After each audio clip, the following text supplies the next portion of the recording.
अच्छा बेटा जी, नवंबर 223231। अब इसमें देखें कि कहते हैं the complex number you and W R given by, ये उन्होंने दिए हुए हैं, ये u दिया हुआ है, ये w दिया हुआ है। अब वो कहते हैं कि u find u square over w। हमने r e raise to iota theta की फॉर्म में आंसर देना है।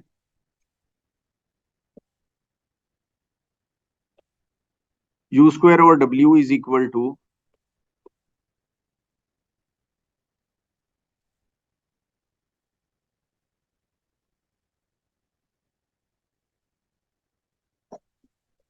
Three iota 4 e raise to iota pi by 2 divided by 3 iota pi by 3। 4/3 e iota pi by 2 minus iota pi by 3, ये pi by 6 बन जाएगा। 4/3 e raise to iota pi by 6 is the final answer. ये जी 3 number का था, और ये हमने इसको ई की फॉर्म में रखते हुए ही हमने उसको कर लिया। अब जी इसका बी पार्ट है, कहते हैं कि state the least positive integer n such that imaginary of wn is equal to 0 and real of wn is greater than 0। अब w क्या है?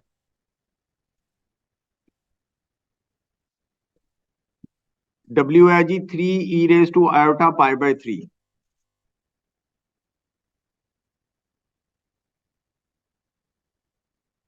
पाई बाय 3। अब w power n 3 e raise to iota pi by 3 whole power n, w power n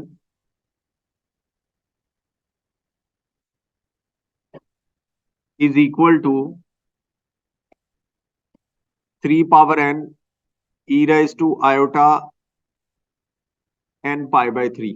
power के साथ भी multiply हो गया और मॉडुलस की पावर भी n आ गई। अब हम इसको ओपन कर लेते हैं साइन कॉस की फॉर्म में। 3 power n cos n pi by 3 plus iota sign n pi by 3। अब वो कहते हैं कि n is a positive integer. इस बेटा क्वेश्चन को गौर से देखिएगा, वो कह रहा है कि n is a positive integer, यानी कि n में भी 1 2 3 4। अब हम इंटर ट्रायल मेथड से n को 1 पुट करते हैं। अगर हम n को 1 पुट करते हैं तो w is equal to 3 power 1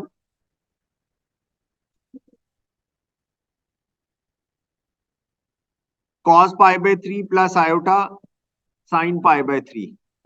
अब वो कहते हैं कि imaginary part should be equal to 0। Imaginary part 0 नहीं आ रहा, नहीं आ रहा ना, तो ये नॉट एप्लीकेबल है, n 1 नहीं हो सकता। अब हम n को 2 पुट करते हैं। w square is equal to 3 square cos 2 pi by 3 iota sine 2 pi by 3। अब इसमें क्या हो जाएगा? इसमें भी आपका इमेजिनरी पार्ट 0 नहीं हो रहा जी।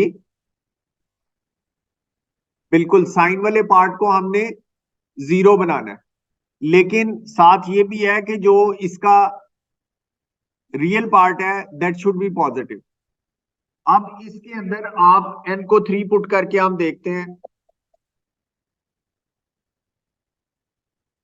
3 power 3 cos pi plus iota sine पाई। अब ये देखें कि साइन पाई किसके इक्वल होता है? 0 के इक्वल होता है। ये पहली कंडीशन सेटिस्फाई हो रही है। अब रियल पार्ट को चेक करें, क्या कॉस पाई जो है उसका आंसर क्या होता है? -1। तो ये नहीं बन रहा, नहीं हो रहा ना। आप देखिए कि, और जैसे कि अहमद ने बताया है कि the imaginary part should be 0। Imaginary part sine है, साइन और कहां पर 0 आता है? 2 पाई पे। अगर हम n पाई बाय 3 की जगह पर 2 पाई लाना चाहते हैं तो n की वैल्यू क्या होनी चाहिए?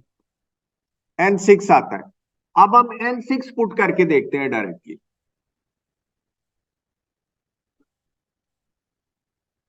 n is equal to 6, w power 6 is equal to 3 power 6 cos 6 pi by 3 plus iota sine 6 pi by 3। w6 is equal to 3 power 6 cos 2 pi plus iota sine 2 pi. 3 power 6 cos 2 pi किसके equal होता है? +1। और sign 2 pi किसके equal होता है? 0। आप ये देखें जी कि रियल पार्ट इमेजिनरी पार्ट 0 हो गया है फर्स्ट कंडीशन के मुताबिक, और रियल पार्ट जो है वो क्या हो गया? पॉजिटिव हो गया। और ये कब हुआ है? When n is equal to 6। तो least n is equal to 6। आप ये देखें कि ये और कहां पर ये होगा? 4 पाई के ऊपर भी ये होगा, यानी कि जब हम n पाई बाय 3 को 4 के इक्वल रखेंगे, 4 पाई के इक्वल रखेंगे, तो वहां पर भी क्या n की वैल्यू क्या बन रही है? 12 बन रही है। वहां पर भी जो रियल पार्ट है वो जो है ग्रेटर देन 0 होगा, 1 हो जाएगा। और जो इमेजिनरी पार्ट है वो क्या हो जाएगा? 0 हो जाएगा। तो लीस्ट वैल्यू इज 6।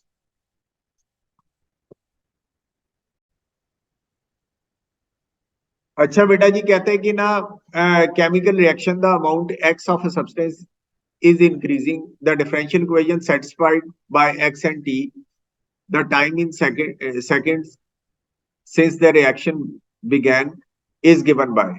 ये डिफरेंशियल इक्वेशन उसने हमें दे दिया है। It is given that x is equal to 20 at the start of the reaction. Start of the reaction में t 0 होता है। तो ये हमारे पास एक कंडीशन आ गई है, कहता है solve the differential equation. Differential equation को सॉल्व करने के लिए हम क्या करते हैं बेटा? आपने ये कोशिश करनी है कि जब भी काम करें तो एक्सट्रीम लेफ्ट से स्टार्ट करें। एक्सट्रीम लेफ्ट से स्टार्ट करेंगे तो आगे आपके पास जगह बची होगी। अगर आपको मजीद जगह चाहिए, दरमियान में लाइन लगा के सेकंड कॉलम आप बना सकते हैं।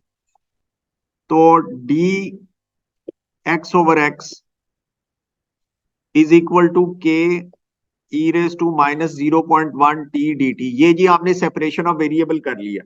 डी एक्स और डी टी जो है न्यूमिनेटर में आ गए हैं, एक्स वाली टर्म्स dx के साथ आ गई हैं, t वाली टर्म्स dt के साथ आ गई। दोनों तरफ इंटीग्रेशन साइन लगाया, लेफ्ट साइड पे ln x बन जाएगा, k बाहर आ जाएगा, और e की इंटीग्रेशन होती है एज इट इज लिखते हैं और पावर के डेरिवेटिव से डिवाइड करते हैं। ये जी अब उसने x20 दिया हुआ है eight the start of the reaction. x20 put किया,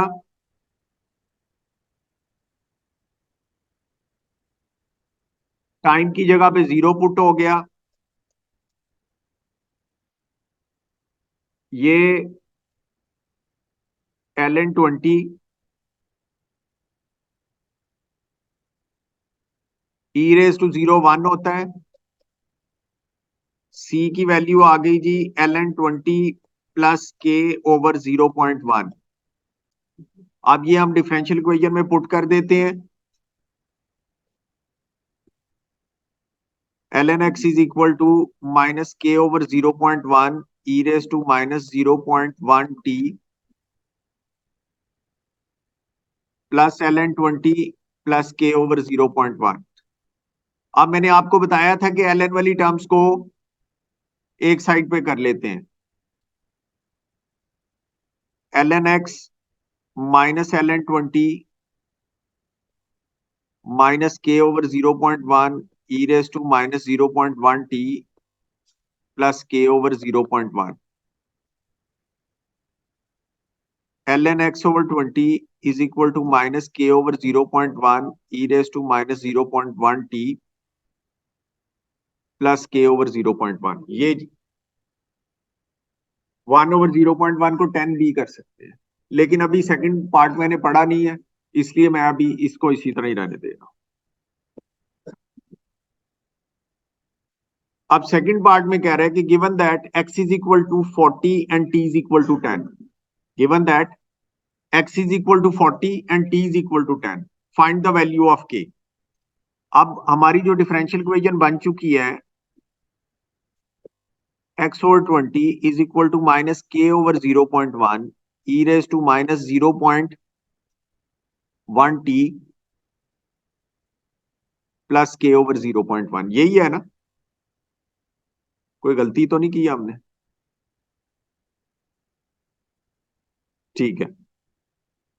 अब इसमें वो कह रहा है कि x is equal to 40, t is equal to 10,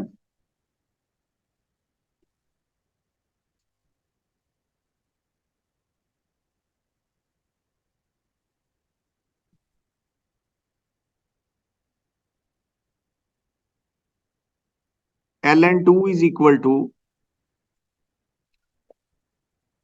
minus 10k e raised to minus 1 plus 10k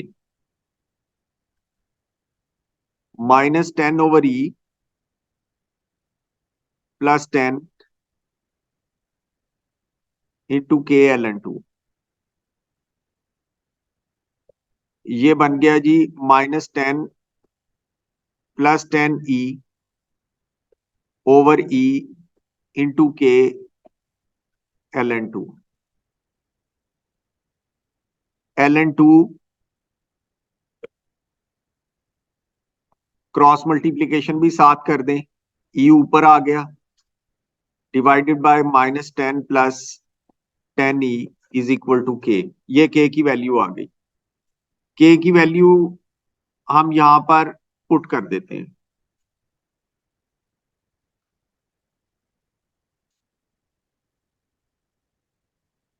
ऊपर से हम ln x over 20 is equal to k common ले लेते हैं। k जब हम कॉमन ले लेंगे तो ये बन जाएगा minus e raise to minus 0.1 t over 0.1 plus 1 over 0.1। अब हम k की वैल्यू पुट कर देते हैं। ln x over 20 e ln 2 minus 10 plus 10e minus 10, 0.1 को ऊपर ले 10 बन गया 10 over e raise to 0.1 t plus 10। ये डिफरेंशियल इक्वेशन बन गई। अब वो कहता है what happens to the value of x when t becomes large. जिस चीज को हमने लार्ज करना होता है that should be in the denominator and it is in the denominator. ये t जो है ये डिनोमिनेटर के अंदर है, ये आप देख सकते हैं। जब हम t को वेरी लार्ज करेंगे तो e रेज टू क्या हो जाएगा 0.1 इंटू अनडिफाइंड और 10 ओवर अनडिफाइंड। 10 ओवर अनडिफाइंड क्या हो जाएगा 0, क्योंकि 10 ओवर वेरी बिग क्वांटिटी क्या हो जाएगा 0 हो जाएगा।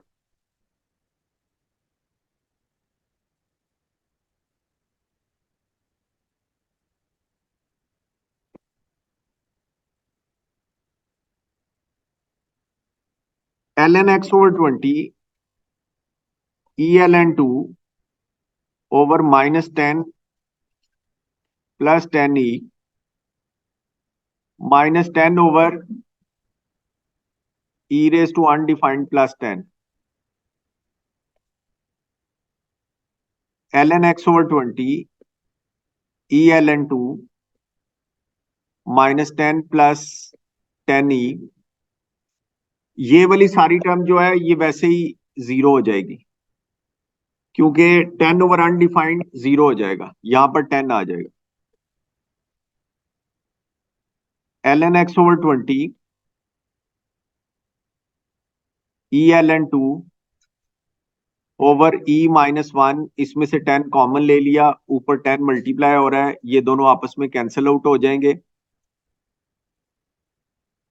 ln x over 20 ELN2 over E-1, इस सारी चीज को कैलकुलेटर में डाल के वैल्यू निकालें।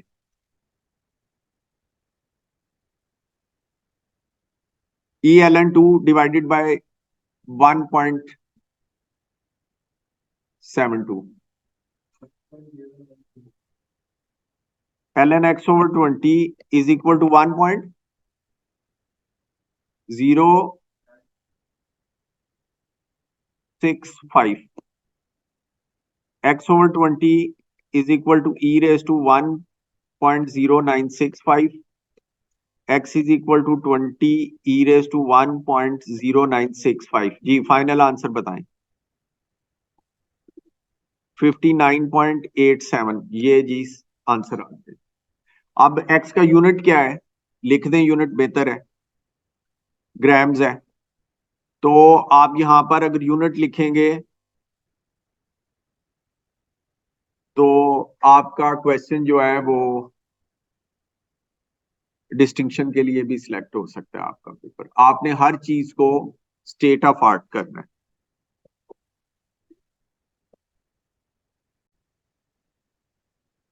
अच्छा बेटा, क्वेश्चन नंबर 6 है, prove the identity. Select the left hand side which is more text heavy. अब cos 2 थीटा यूज हो रहा है, cos 2 थीटा का फॉर्मूला अलग से लिख लें। अब आगे हमने cos बनाना है, राइट हैंड साइड पर cos लिखा हुआ है, तो cos 2 थीटा का cos वाला फॉर्मूला हम लिखेंगे। अब हमें 4 थीटा चाहिए, यहां पर अगर हम थीटा की जगह पर 2 थीटा रिप्लेस करेंगे तो ये 4 थीटा बन जाएगा। यानी कि पूरी इस आइडेंटिटी के अंदर हमें थीटा की जगह पर 2 थीटा रखना है।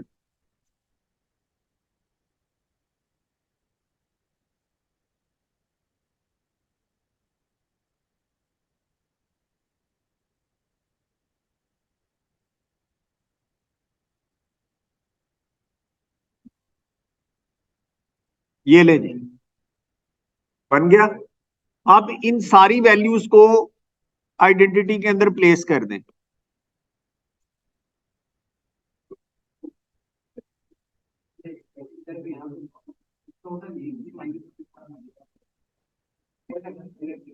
ठीक है, कोई मसला।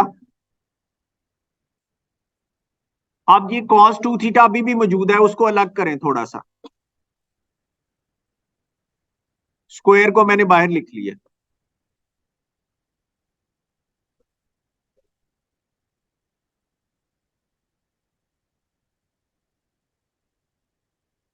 ठीक है,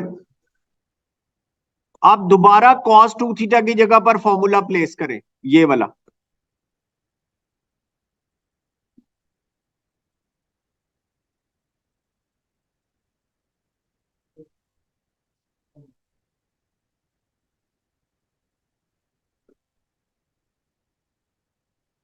जी,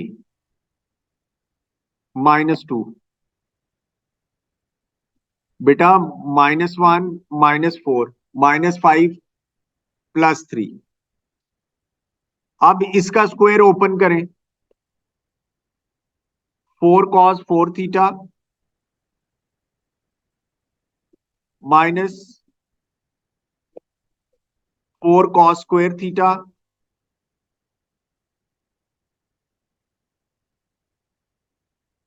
plus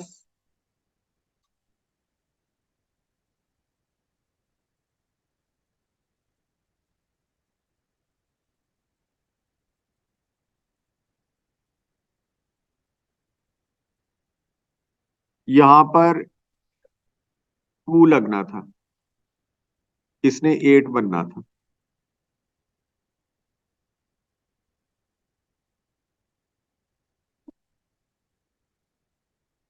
8 cos 4 theta minus 8 cos square theta plus 2 plus 8 cos square theta minus 2।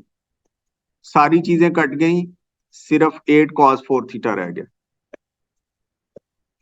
ये जो है इससे कैंसिल आउट हो गया, 2 इससे कैंसिल आउट हो गया, हमारी राइट हैंड साइड जो है वो लेफ्ट हैंड साइड के इक्वल हो गई।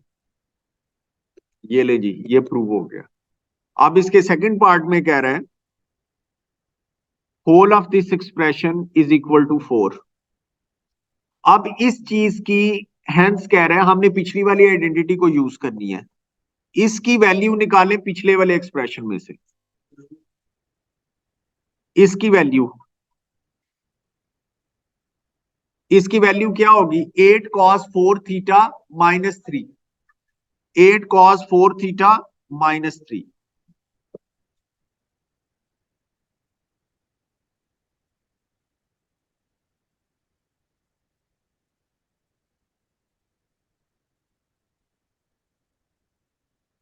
7/8 और इसका हम फोर्थ रूट लेंगे।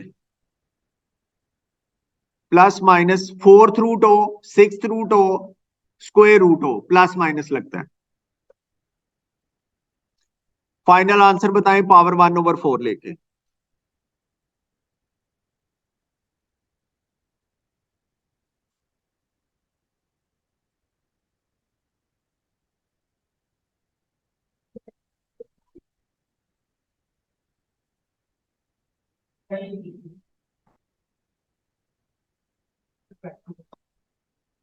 जी बेटा, 9 नेगेटिव भी। और अब उसने डोमेन हमें 0 से 180 तक दी हुई है। अब हम क्वाड्रेंट डायग्राम बनेगी 0, 90, 180 में।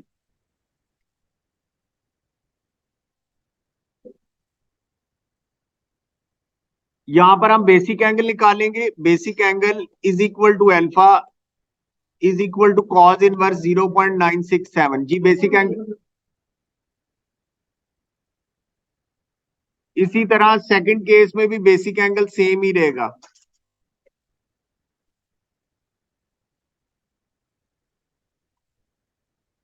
अब पहले केस के अंदर सिर्फ पहले क्वाड्रेंट में एंगल बनेगा और आपका actual angle is equal to theta is equal to 14.7 आ जाएगा।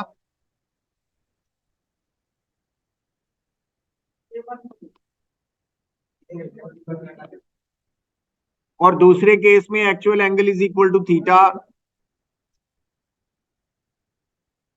180 माइनस 14.7। कितना आंसर बनता है?